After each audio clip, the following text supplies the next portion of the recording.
At Sturbridge Yankee Workshop, we talk a lot about decorating your home, but especially this time of year. You may have even seen recent articles on our website or blog discussing various decorating themes you can use within your home and, most importantly, your tree.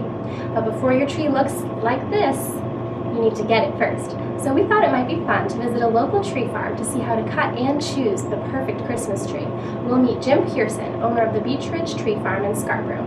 Let's take a look. All right, Ashley here from Sturbridge Yankee Workshop, and we're here at the Beech Ridge Farm with Jim and Nancy Pearson. We're here to learn a little bit about how to cut your own Christmas tree. Well, I taught at Gorham High School, and I used to travel this road every year, every day, going back and forth to school, and spotted it for sale. Tried our best to buy it, finally did it, and continued teaching. This is really an old New England dairy farm, and it is very, very old. Well, the house is 300 plus years old, and we bought it in '69, and in 1984, I think, we planted our first Christmas trees. They come in a variety of stages of growth, and we procured most of ours from the private at Western Main Nursery. And we bought what they call 3-2s. Now that means they've been planted one stage and they're 2 years old. Then they transplant them and they add 3 more years to it, so they're 3-2s. So they're 5-year-old trees when we put them in the ground. And they're all 8 to 16, 20 inches tall. And it takes about 10 years, so it takes a long while and a lot of care and a lot of personal, close-up attention to get them to that stage. We harvested our first trees in 1989 or 90, something like that, and they were quite small, and it was just the friends and neighbors and people close by. I mean, it spread far and wide. We have sold trees. We've had people take trees back to Chicago. We've had guys, I guess I told Deb that we had a guy take a 30-foot Colorado blue spruce to Rhode Island on the top of a little short SUV. We had some spells where we didn't plant trees every single year, and we had to go and buy trees in to supplement ours. After the first year or two, we had cars lined up on each side of the road here, from out of sight both ways, down the Berry Road, up the side road, even the Johnson Road. We had people coming out our ears. It was absolutely unbelievable. The words spread. How were you feeling at that time? Well, you understand. Most of these operations are family-owned. Now are you open year-round, or do you have set days?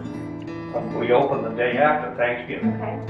And we are open every day from 9 until 5 o'clock in the barn.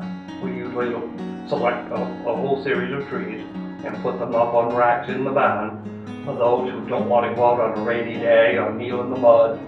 I haven't had half a dozen people in about 20 years go away unhappy. They're always happy. But at the end of the year, we charge first. Put one of these bow saws in their hands, send them out hopefully with the adult carrying the saw, not a little kid carrying the rack, and they go and select a tree, and they pay first. 99.9% of the people who come here, they want the enjoyment of going out and being absolutely certain that the tree can be any fresh. They're all concerned.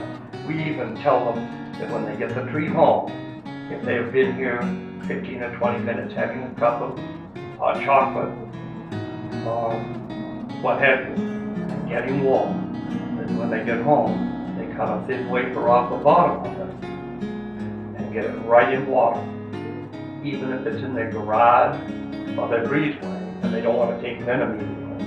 So how many trees on the farm do you have in total? We have probably 7,500 to 8,000. And of course, when we had 30,000, we would sell 1,000, 1,200, 1,500 trees a year, which is a lot of trees. I think the smallest group of trees would be that patch down the street, and that was the last one we planted, and that was what year? 5, 6, 7. That would be 8 years ago that we planted those trees. They were that tall, some of them that we planted. We initially planted them in what we call plugs. And they come in a little white tray. And I think there's 78 of them in a tray. And you could just kind of wrap that plastic tray and pick out a tree that has the perfect half of a cigar formed in roots and dirt. And a little tree sticking up. And we made a device down back in our garden where you went down over the stairs. And we planted 700, 800, 900 of them. And we let them grow a little bit. And that kind of encouraged them to get up a good root system. Instead of that big around and that tall, it was that big around and a lot longer. I could take a pair of snips, snip that, do a couple little tweaks here and there, So people can find the and I got potential in a the gorgeous tree. tree. But So these, say I was to want this tree, what would I have to do with this tree? What should I have in my hand? you should have in your hand a lot of intestinal fortitude in your stomach Okay. and one of the little red bow signs. And we can get those here. Yep, which are perfectly capable of cutting that tree down, as long as you don't bear on too hard. And I have to tell people how to not saw. Because if you try to take that tree down in 3 passes like that, you will never get it. So if you want to take the saw and saw really, really rapidly, while someone holds it from toppling when it gets about 7/8 cut,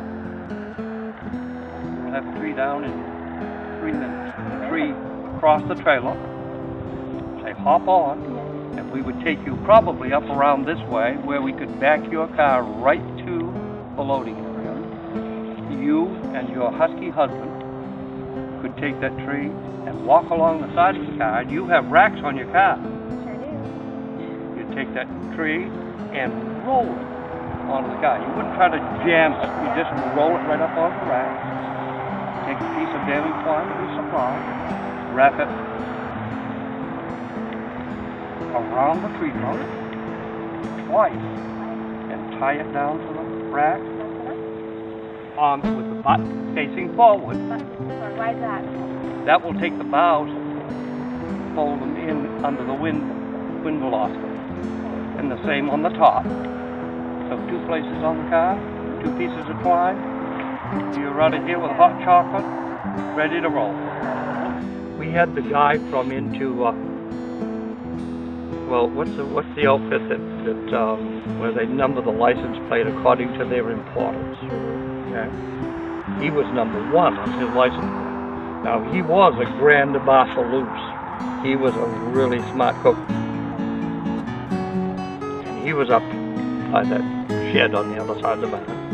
And he had selected his tree and tying it on and so forth. I came along to him. I didn't look at his license plate to know how important it was.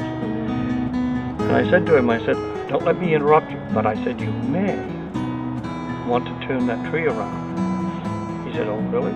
I said, yeah, because I said the wind is going to get into those boughs. And I said, unless you want a tree that just has twigs and no needles, you will be happy with that when you get it home. Otherwise, you'll want to turn it around. And I went about my business. He undid it off his racks. And I came back in another 5 or 10 minutes.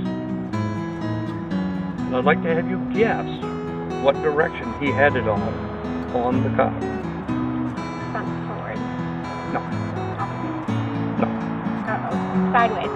Oh no! Crossways. Yeah. So it takes all kinds, but 99% of the people that say more than that go away happy. Thank you very much. You're entirely welcome.